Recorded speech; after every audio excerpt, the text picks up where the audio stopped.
8 अगस्त 2024 को लोकसभा में वक्फ बोर्ड पर वक्फ संशोधन विधेयक पेश हुआ था। बिल पेश होने के बाद जमकर हंगामा बरपा और फिर बिल को जेपीसी के पास भेज दिया गया था।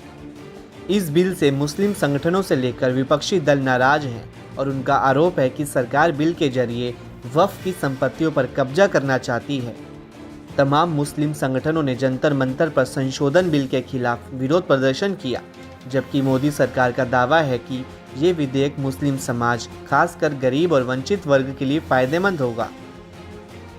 संसद के बजट सत्र का दूसरा चरण चल रहा है और ऐसे में माना जा रहा था कि अगले हफ्ते वक्फ संशोधन बिल को सदन में पेश किया जा सकता है, लेकिन अब जो खबर आ रही है वो ये है कि रमजान की वजह से ये बिल अब ईद के बाद संसद में पेश किया जा सकता है।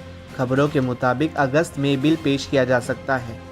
जंतर मंतर पर मुस्लिम संगठनों और विपक्ष ने संशोधन बिल के खिलाफ विरोध प्रदर्शन किए, लेकिन माना जा रहा है कि तमाम विरोध के बावजूद मोदी सरकार वक्फ संशोधन विधेयक पर कदम पीछे नहीं हटाएगी। विधेयक पेश करने के पहले सरकार संसद के दोनों सदनों में संख्या बल को साधने में जुटी है। सरकार को सबसे प्रमुख सहयोगी टीडीपी और एलजेपी-आर को साधने में सफलता मिली है, जबकि जेडीयू समेत अन्य दल को साधने के लिए बातचीत जारी है। सूत्रों के मुताबिक वक्फ संशोधन विधेयक के प्रावधानों पर टीडीपी और एलजेपी-आर समर्थन के लिए राजी है, जबकि जेडीयू समेत दूसरे दलों के साथ इसी महीने के आखिर तक बातचीत पूरी कर ली जाएगी।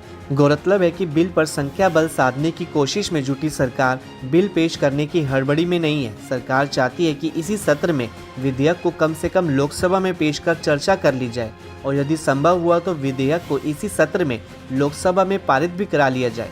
अगर ईद 31 मार्च को हुई तो सरकार के पास 4 अप्रैल तक चलने वाले बजट सत्र के दूसरे चरण में 4 दिन का समय होगा। हालांकि इसके इतर अगर ईद 1 अप्रैल को हुई तो सरकार के पास महज 3 दिन बचेंगे।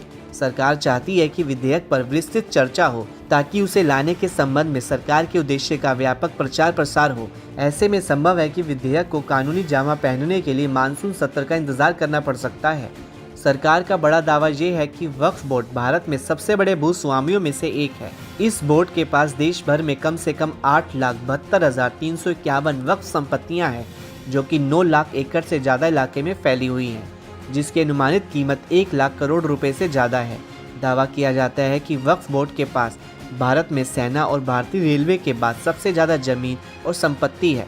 सरकार का आरोप है कि वक्फ संपत्तियों और वक्फ बोर्डों में भ्रष्टाचार काफ़ी ज़्यादा है। इसे सुधारने के लिए वक्फ संशोधन बिल लाया गया है, जिसका तमाम मुस्लिम संगठन और विरोधी दल के नेता विरोध कर रहे हैं।